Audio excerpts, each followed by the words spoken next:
TV political analyst Brian Sobel. So Brian, let's get some historical perspective on all of this.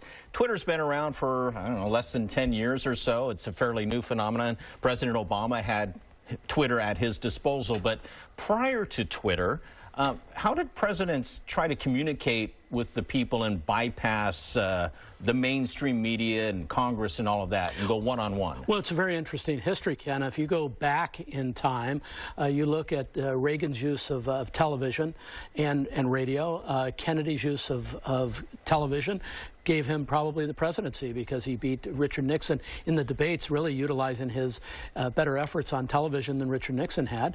We recall FDR utilizing radio, the medium of the day, and if you go back further to Abraham Lincoln using the telegraph, which was a fairly new medium in his day, and then you go back to the founders of the nation using pamphlets to get the word out. So we've always had people trying to move out ahead of whatever the established media is of the day. Now here's the difference.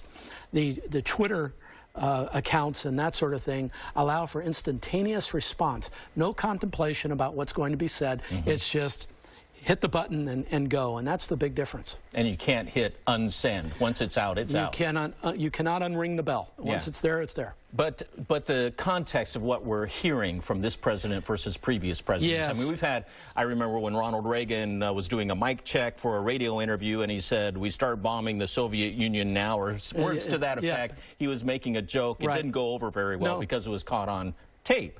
So, but that was a mistake. He didn't intentionally say that for the audience to know that. Well, that's one thing. And then the other thing is, usually presidents are talking about consequential matters. And the problem with this president is he's liable to tweet about anything, and whether it's Marshawn Lynch or the situation with the UCLA basketball team members in China or whatever it is.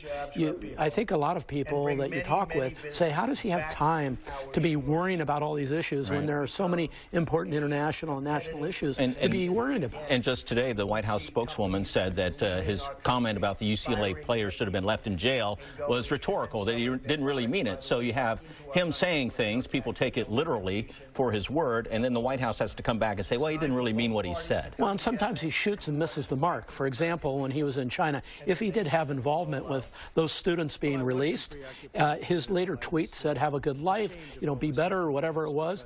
But then the father says something, so then he shoots back at the father by saying, we should have left the kids in jail. It's just kind of a mismatch all the time. You kind of wonder sometimes what he's thinking about. All right, well, it's a new age, and we're going to be following what the president has to say on Twitter, and he is the president, and his words carry weight. They do. Even when sometimes the White House says he didn't really mean it. Right. All right, Brian Sobel, thank you.